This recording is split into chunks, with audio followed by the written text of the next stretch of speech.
guys, welcome back to my channel. I'm Mindy, this is See Mindy Mom, and I have another week of what's for dinner to share with you. I have 3 recipes to share with you. The name of the game this week was using things up. So if you want to see how we are using leftovers and how we are being good stewards of the food that we have in the house, then stay tuned.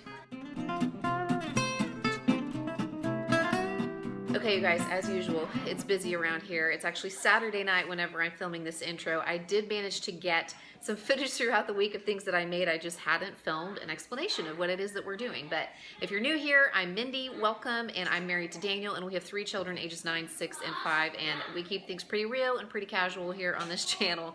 It's not your like professional, perfectly edited, what's for dinner video. It's just kind of what's happening around here at dinner time.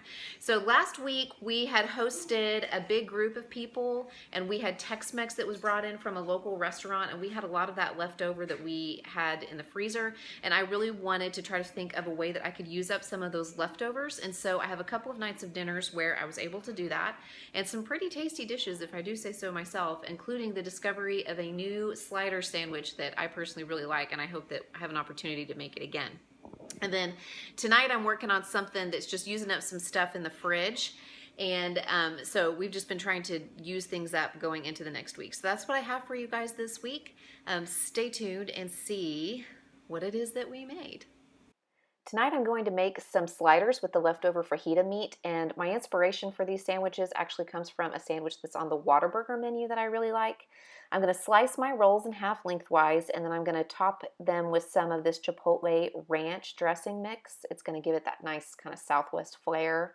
And then I'm going to spread my fajita meat, which turned out to be beef. I was pleasantly surprised, instead of chicken. I'm going to spread that across the rolls and then top it with some shredded cheese. And then here is the kicker with this recipe. I sauteed a little yellow, orange, and red bell pepper in olive oil, and then I put that on top of the sandwiches. And I think that that really just made these. It's kind of what makes them special. After that, I'm going to put the tops of the rolls back on, cover it with foil, and go ahead and put that into the oven until the rolls are heated through. Now I'm going to make some of this suddenly pasta salad. I'm just making this according to the package directions, but I'm going to add a few things to it just to kind of dress it up and give it a little bit more of a vegetable flair. So I'm throwing in some chopped bell peppers, some chopped snow peas, and a little bit of spinach. And then I will top that with the dressing that just came in the box that I made according to the package directions, and I'll give that all a good stir and a good toss before I put it onto our plates. And here is dinner. The sandwiches turned out wonderful. They were so good, and we just had it with some of the pasta salad and some watermelon. A nice little summer dinner. Tonight I'm going to attempt to use up the refried beans and the tortillas that were left over. I ran into a few problems with this and I had to troubleshoot, but it turned out okay, so just stay tuned. I'm starting by browning 1 pound of ground beef, and then I'm going to add some seasonings. I'm using some minced onion, some chili powder, some garlic powder, and some oregano, as well as a little bit of cracked black pepper. To that, I'm going to add my refried beans, and then I'm going to add a can of just regular enchilada sauce. I cannot remember where this recipe came from. I learned how to make these years and years ago. I think they were called brown bag burritos. And if I can find the recipe, I'll link it in the description box below.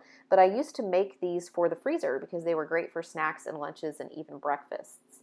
But I'm going to combine all those ingredients, and then I'm going to put the lid back on and let this sauce simmer for about 30 minutes or so before I put the burritos together. When you're ready to put the burritos together, you just take some of the sauce mixture and you put it in your tortilla, and then you wrap your tortilla up. Obviously, this works the best with larger tortillas, but I had these excellent restaurant tortillas, and these are from a restaurant that actually makes their tortillas from scratch. But the problem I ran into is that the tortillas didn't stay together. They just weren't flexible. I guess maybe because they had been frozen. I'm not sure, but they didn't work as well as store-bought tortillas because they weren't as pliable. So what I ended up doing was going ahead and making the burritos, and I just kind of layered them one on top of the other, and then I spread some of the burrito mixture, the burrito filling inside of that. or on top of it, and then I topped it with cheese, and I repeated that process, and essentially what I made was a burrito lasagna. And it actually turned out just fine. I put that into the oven and baked it at 350 for about 30 minutes until it was heated through, and it came out great.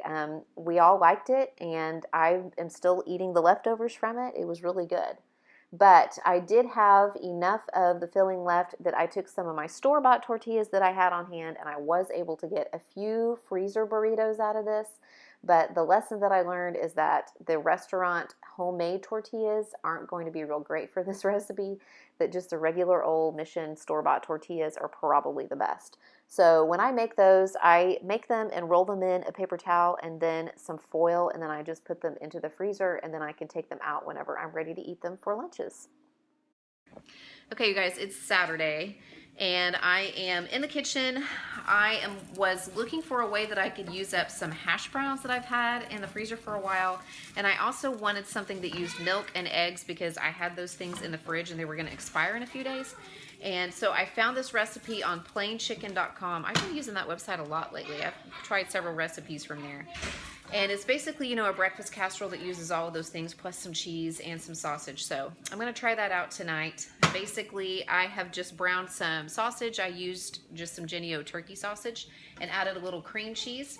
And now I am browning these hash brown potatoes, and then you kind of layer it in a casserole dish. I'll put the hash browns on the bottom, and then I'll put the sausage and cream cheese mixture, and then I have some eggs and milk. I beat together 6 eggs and about 1 2/3 cup of milk, and you pour that over the top of it along with some of the seasonings. I'll leave the recipe linked in the description box, and then you top it with cheese and bake it. I did reduce the meat, and I reduced the cheese that I'm using in the recipe, and I cut the eggs back from 8 to 6. So we'll see how it all turns out. I'll let you know how it is. Okay, this is dinner tonight. This is how the casserole turned out. It looks really yummy. I'm going to taste it in just a minute. And then I just roasted some zucchini and squash with just some salt and pepper. And I have some watermelon here. That's what's for dinner. I am just heading out for my evening walk. And I'm going to wrap up this what's for dinner video. That breakfast casserole was yummy. So I'll leave the recipe linked in the description box below. Even using less cream cheese, less sausage, you know, just kind of lightening it up a little bit, it was still really good. Everybody liked it except Brick. He doesn't like potatoes, and we didn't tell him there were potatoes in it. The girls tried to tell him that it was cheese. And he came in saying, "This cheese tastes like potatoes. I don't like this."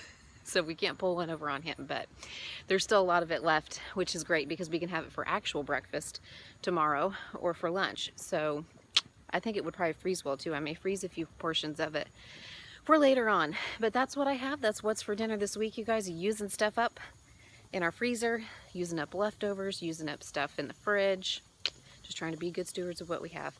As always, I'd love it if you give this video a thumbs up and subscribe if you haven't already. Leave me a comment.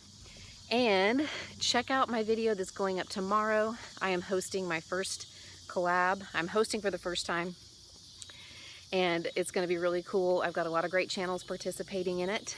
It's called Cook Once, Eat Twice, and you can probably surmise what that's about. So be sure to check it out and check out the other channels who are participating. And be sure to check out my grocery haul that's going to go up in the middle of the week, because I'm doing something different with that as well. I did like a challenge for myself, and so my grocery haul and what's for dinner videos this week are going to kind of revolve around staying within a budget. So tune in for that. Until then, bye.